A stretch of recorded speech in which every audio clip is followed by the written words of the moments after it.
Rusiyanın Yekaterinburg şəhərində azərbaycanlılara qarşı keçirilən əməliyyat nəticəsində saxlanılanlardan biri Bakir Səfərovun məhkəməsi keçirilib.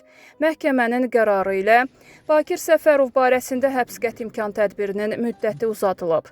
Belə ki, məhkəmə Bakir Səfərov barəsində 22 günlük həbs qəti imkan tədbiri seçərək, onu iyulun 19-nadək istintaq təcridxanasına göndərib.